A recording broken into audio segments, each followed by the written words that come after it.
कैसे आप सभी। आज हम लोग चर्चा करेंगे क्रिएटिविटी के बारे में। जैसा कि आपने मेरा पिछला वीडियो देखा होगा, पिछला मैंने टॉरेंस के बारे में, गिलफोर्ड के बारे में और भी मनोवैज्ञानिक के बारे में मैंने बताया है। तो अगर सिर्फ हम टॉरेंस का या गिलफोर्ड का अगर सृजनात्मकता दैट मीन्स क्रिएटिविटी अगर समझ कर चले जाते हैं तो ज़रूरी नहीं है कि यूजी नेट का एग्ज़ाम में आप अटैम्प्ट कर पाएंगे, क्वेश्चन को टच कर पाएंगे, वो भी राइट जरूरी नहीं है। क्यों? क्योंकि यूजी नेट का जो सिलेबस है, यूजी नेट का जो सिलेबस है उसमें आपको यूनिट 6 में, साइकोलॉजी का जो सिलेबस है उसमें आपको यूनिट 6 में ये चैप्टर दिया हुआ है और सारे मनोवैज्ञानिकों का नाम लिखा हुआ है, ठीक है। पर कुछ ऐसे भी मनोवैज्ञानिक हैं जिन्होंने अपनी परिभाषाएं दी है, अपने बारे में बताया है, पर उनका जिक्र नहीं किया गया सिलेबस में। अगर वो भी जानना चाहेंगे तो वो भी हम बताएंगे आपको। तो पहले आप क्रिएटिविटी जो है आज किसका आप लोग देखेंगे,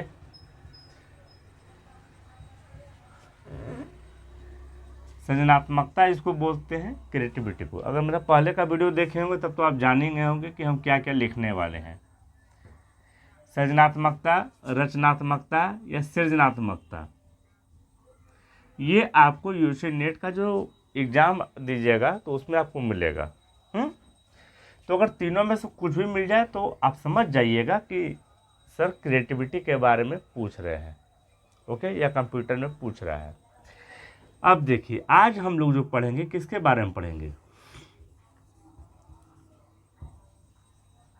गेट जेल्स के बारे में पढ़ेंगे एंड जैक्सन के बारे में। किसके बारे में पढ़ेंगे? गेट जेल्स के बारे में पढ़ेंगे और जैक्सन के बारे में पढ़ेंगे। गेट जेल्स पहले अकेले अध्ययन कर रहे थे, गेट जेल्स जो है अकेले अध्ययन कर रहे थे, फिर बाद में इन्होंने जैक्सन का साथ लिया। बाद में कौन? Gate gels. गेट जेल्स पहले अकेले अध्ययन कर रहे थे, बाद में जैक्सन का साथ लिया। तो हम कह सकते हैं क्या कि गेट जेल्स और जैक्सन दोनों मिलकर अध्ययन किया? तो बिल्कुल सही है, तो ये बिल्कुल सही है। यानी क्रिएटिविटी के बारे में जो है गेट जेल्स और जैक्सन दोनों मिलकर बताए हैं और उन्होंने 5 विधियों का इजाद किया है। कितने विधि? 5 विधि। कौन कौन? तो गेट जेल्स और जैक्सन दोनों ने मिलकर। पहला विधि क्या है?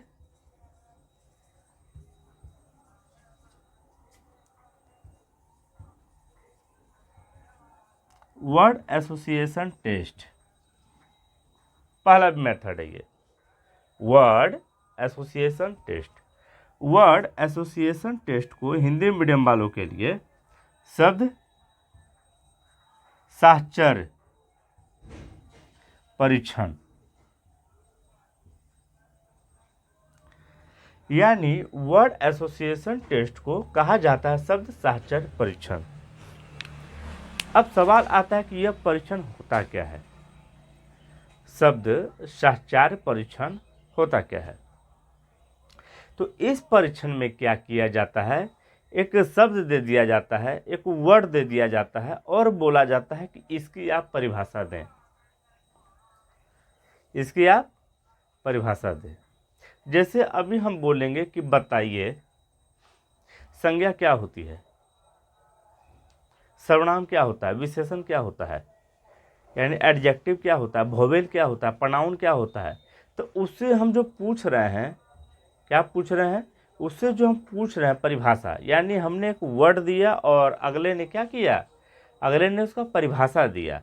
तो वर्ड एसोसिएशन यानी शब्द साहचर्य परीक्षण वो परीक्षण जिसमें क्या करते हैं, जो साइकोलॉजिस्ट होते हैं वो प्रयोज दैट मीन्स जिसका सृजनात्मकता का जांच करेंगे उनको क्या बोलेंगे, उनको बोलेंगे कि लीजिए हमने आपको एक वर्ड दिया है, इस वर्ड का आपको परिभाषा बताना है, इस शब्द का आपको परिभाषा बताना है। तो उधर से जो परिभाषा जो निकल कर आती है उसका हम लोग मूल्यांकन करते हैं, देखते हैं सही है या गलत है। तो यह किस परीक्षण के अंतर्गत आता है? तो यही परीक्षण के अंतर्गत आता है वर्ड एसोसिएशन टेस्ट, इसको बोल दें, या शब्द साहचर्य परीक्षण। यानी वर्ड एसोसिएशन टेस्ट बोले या शब्द सहचार परीक्षण। तो यह पहला परीक्षण है, यह पहला परीक्षण है किसका? गैडजेट एंड जैक्सन का। तो अब दूसरा परीक्षण भी तो आएगा, नंबर 2।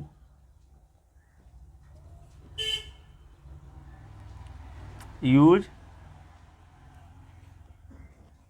अच्छा चलिए use of things test. Use of things test यानी वस्तुओं का उपयोग परीक्षण। जो वस्तु होता है, जो थिंग्स होता है, वस्तु का उपयोग परीक्षण।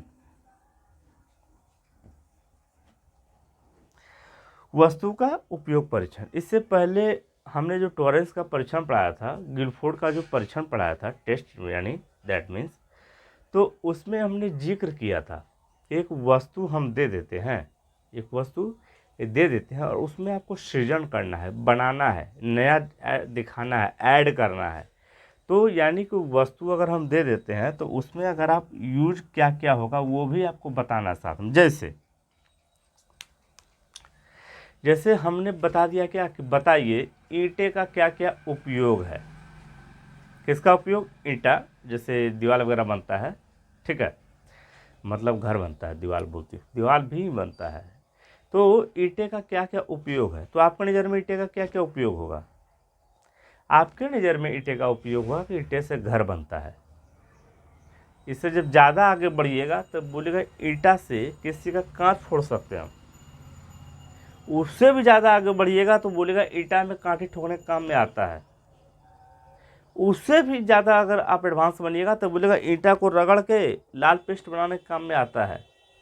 तो ईंटा के क्या क्या उपयोग हैं उसके बारे में आपको बताना है। तो दैट मीन्स यहाँ पे क्या हो गया, जो यूज ऑफ थिंग्स है यानी यूज ऑफ जो वस्तु है, क्या वस्तु, उस वस्तु के उपयोग के परीक्षण मतलब बारे में आपको बताना है। जब आपको साइकोलॉजिस्ट पूछेंगे तब, जब साइकोलॉजिस्ट आपको बोलेंगे ठीक है इसका उपयोग बताइए, कोई वस्तु का नाम देकर बोलेंगे उपयोग। पहले वाला में था परिभाषा, ठीक है, दैट मीन्स थ्योरी आप बोल सकते हैं, सिद्धांत जिसको बोल सकते हैं, ठीक है। और सेकंड वाला को जो बात कर रहे हैं वो वस्तु के बारे में डिफाइन करना है कि क्या क्या हम यूज कर सकते हैं, उसका इस्तेमाल कर सकते हैं, उसका उपयोग कर सकते हैं उसका। ठीक है, समझ में आ गया?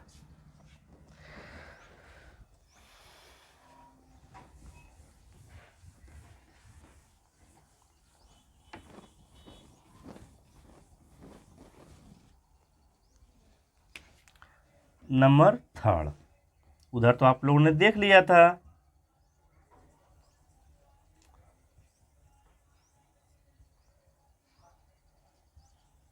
Hidden shapes test.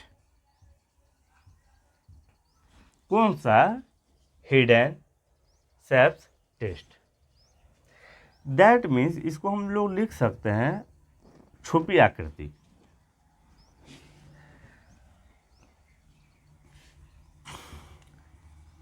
छिपी आकृति परीक्षण। कौन सा परीक्षण? छिपी आकृति परीक्षण यानी hidden shapes test.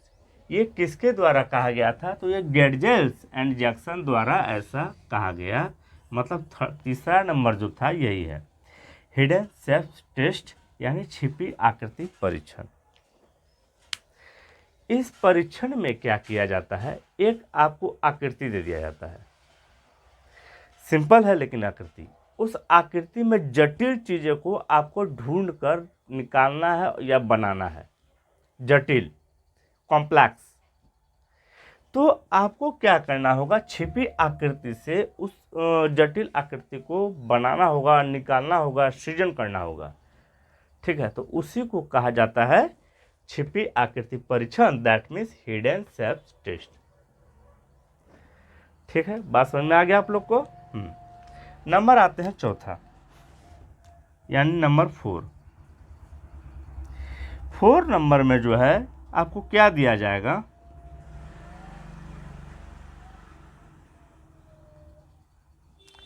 3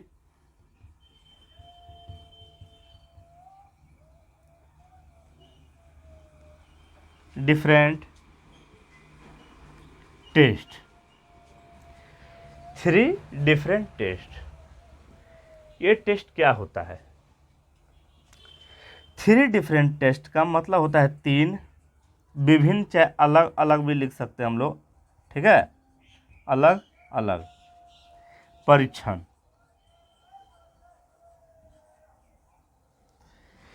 3 different test, यानी आपको 3 गो कथा सुनाया जाएगा, कहानी, स्टोरी। 3 स्टोरी सुनाएंगे, पर तीनों का तीनों स्टोरी हाफ होगा, पूरा स्टोरी नहीं होगा। जैसे जब 2 सामान्य व्यक्ति या 2 कवि मिलते हैं, जब 2 कवि मिलते हैं तो कवि क्या करते हैं, थोड़ा सा शायरी ये बोले, थोड़ा सा शायरी वो बोले, मिलान करते हैं। मतलब हम थोड़ा सा जिस सब्जेक्ट पर बोलेंगे उसी सब्जेक्ट का अंत क्या होगा अगले वाले बोलते हैं। इसका मतलब इसमें क्या है कि 3 स्टोरी इसमें कहा जाएगा, लोक कथाएं कही जाएगी। लोक कथा का मतलब होता है 3 गो स्टोरी, पुरानी कथाएं भी आप बोल सकते हैं, ठीक है, अपने लैंग्वेज में आप समझिए। आप 3 कथा किसी दूसरे को बोलेंगे, 3 कथाएं बोल दिए, लेकिन तीनों का तीनों कथा आपका हाफ है, आपने कथा को कंप्लीट नहीं किया है। तीनों का तीनों कथा को आपने कंप्लीट नहीं किया है। अब देखिए, जब आप समझ रहे हैं कि तीनों का तीनों कथा को आपको कंप्लीट नहीं किया है, तो उस कथा को आपको कंप्लीट करना होगा। यानी साइकोलॉजिस्ट जो है 3 गो लोक कथाएं कहेंगे, उस तीनों लोक कथा का अंत क्या हो सकता है वो आपको बताना होगा। तो इसको कहा जाता है, इस मेथड को कहा जाता है, यानी इस विधि को क्या कहा जाता है, 3 डिफरेंट टेस्ट। दैट मीन्स 3 विभिन्न परीक्षण, 3 विभिन्न परीक्षण या 3 अलग अलग परीक्षण, इसको कहा जाता है। बात समझ में आ रहा है आप लोग को? अगर आप यही अगर समझ कर चले जाएंगे तो काम नहीं बनेगा। यही अगर आप समझ के चलेगा तो काम नहीं बनेगा। इसके बाद आपको अंतिम एक और है,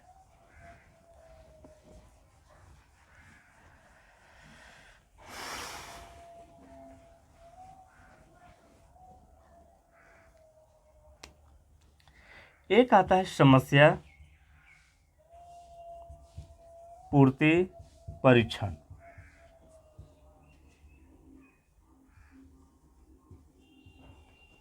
क्या आता है, समस्या पूर्ति परीक्षण।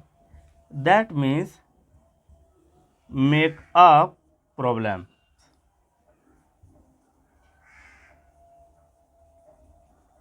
क्या होता है, मेक अ प्रॉब्लम्स।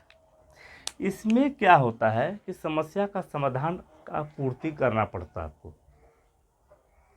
जो समस्या होती है, ठीक है, उस समस्या के बारे में अपने विचारों को प्रकट करके, अपने विचारों को प्रकट करके सृजनात्मकता को, समस्या को कंप्लीट करना पड़ता है, समापन करना पड़ता है, पूर्ति करना पड़ता है। और ऐसा ये परियोजना द्वारा किया जाता है जब उनको एक समस्या दी जाती है तो, ठीक है।